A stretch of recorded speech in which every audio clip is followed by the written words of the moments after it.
My YouTube channel जिसका नाम है नरिश एजुकेशन। इसमें मैं एजुकेशन से रिलेटेड वीडियोस लाती रहती हूँ, तो प्लीज़ स्टे ट्यून। आज का जो हमारा टॉपिक है वो है लेयर्स ऑफ एटमॉस्फेयर। आपको पता ही है कि अर्थ के आजू बाजू जो थिक लेयर है एयर का, उसे हम एटमॉस्फेयर कहते हैं। और एयर के बिना कोई भी जीवन संभव नहीं है। Life can not exist without air. तो इसीलिए आज हम पढ़ेंगे डिफरेंट लेयर्स ऑफ एटमॉस्फेयर। सबसे पहले हम देखते हैं व्हाट इज एटमॉस्फेयर। आपको पता ही होगा एटमॉस्फेयर क्या होता है। एटमॉस्फेयर हमारे आजू बाजू की जो लेयर है, डिफरेंट लेयर्स हैं जो गैसियस फॉर्म में प्रेजेंट है, उसे हम एटमॉस्फेयर कहते हैं। तो it is a gaseous envelope that primarily consist of, कौन सी मेनली गैसेस जो हैं जो एटमॉस्फेयर में होती हैं वो है नाइट्रोजन और ऑक्सीजन। इनका कंटेंट भी होता है, तो नाइट्रोजन का कंटेंट अप्रॉक्स 78% है और ऑक्सीजन का 21%। एटमॉस्फेयर जो है हमारी अर्थ को वार्म रखने का काम करता है और एक प्रोटेक्टिव शील्ड का काम करता है, जो प्रोटेक्ट करता है सन की जो अल्ट्रावायलेट रेज होती हैं या और भी जो हार्मफुल लेयर्स होती हैं उनसे हमें प्रोटेक्ट करता है, इसीलिए उसे प्रोटेक्टिव शील्ड भी कहते हैं। तो atmosphere helps us to protect ourselves from the rays of the sun. जो हार्मफुल रेज हैं ऑफ द सन उनसे प्रोटेक्ट करता है। तो ये एक प्रोटेक्टिव शील्ड है अर्थ के लिए, जो अलाउ करता है लाइफ को एग्जिस्ट होने में, तभी यहाँ पर जो लाइफ है वो पॉसिबल है। तो अगर ये लेयर नहीं होगा तो इसके क्या ड्रॉबैक्स होंगे। तो डायरेक्टली सनलाइट जो है वो हमारे ऊपर आ जाएगी और हार्मफुल रेज जो है वो हमारी स्किन को इफेक्ट कर सकते हैं या बहुत सारे डिजीजेस क्रिएट कर सकते हैं। तो इसीलिए बहुत ज़रूरी है प्रोटेक्टिव लेयर का होना। जो इंटेंस हीट है सन की, उससे ये हमें प्रोटेक्ट करता है।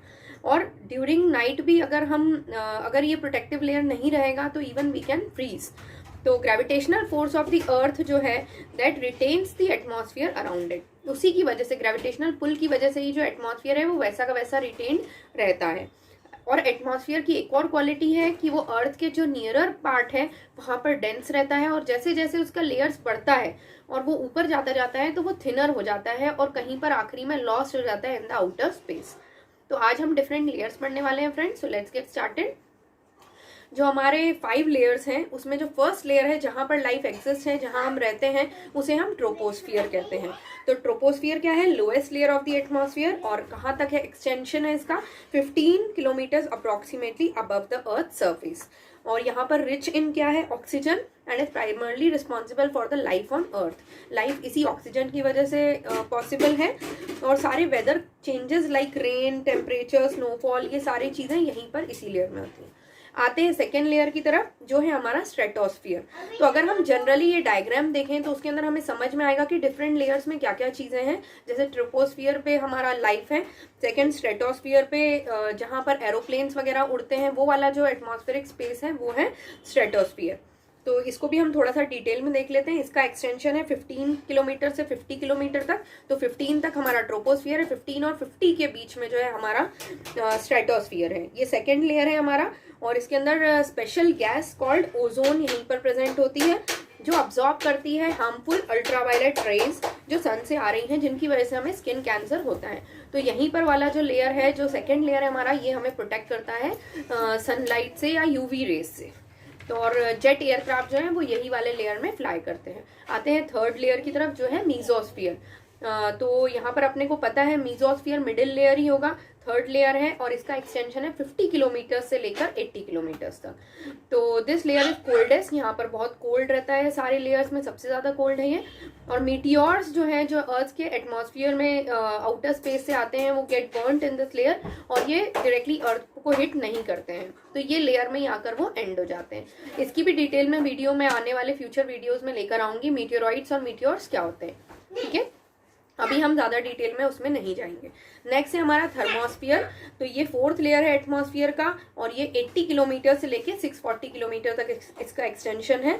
और यहाँ पर आर्टिफिशियल सैटेलाइट्स, जिनकी वजह से हमारे टीवी सिग्नल्स, टेलीफोन्स, ये सारे जो सिग्नल्स पकड़ने वाला काम है वो ये वाले लेयर में होता है। And space shuttles orbit the earth. और थर्मोस्फियर का जो लेयर है उसे हम इवन आइनोस्फियर भी बोलते हैं, क्योंकि आयन्स भी यहाँ पर होते हैं। और रेडियो सिग्नल्स जो हैं जो वापस अर्थ पर ट्रांसमिट होकर जाते हैं वो भी यही लेयर में होते हैं, जिससे हमारा जो long distance radio communication possible होता है।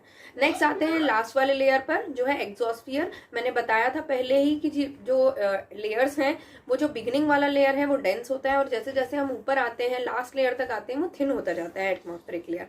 तो यहाँ पर हम देखते हैं आउटर मोस्ट लेयर है और ये एकदम से एयर में, इसका कोई एक्सटेंशन नहीं है। 640 से लेकर ऊपर स्पेस तक में अबाउट 1000 किलोमीटर तक ही एक्सटेंड हो जाता है। और हर लेयर्स जो है has a different function which is important to sustain life on our planet. सारे लेयर्स का अपना अपना फंक्शन है जिसकी वजह से प्लैनेट पर लाइफ एग्जिस्ट है। तो ये हमारे अर्थ के एटमॉस्फेयर की बात हो रही है, इसीलिए ये हमारा पढ़ना बहुत ज़्यादा ज़रूरी था। आई होप ये वीडियो आपको बेनिफिशियल लगा होगा। अगर ये बेनिफिशियल लगा है तो इसे लाइक करना ना भूलें और प्लीज़ सब्सक्राइब और स्पेशली साथ में बेल बटन ज़रूर प्रेस करें ताकि आपको लेटेस्ट नोटिफिकेशन मिलते रहें। I hope you like this video. Thank you for watching and have a nice day. Stay safe. Bye bye.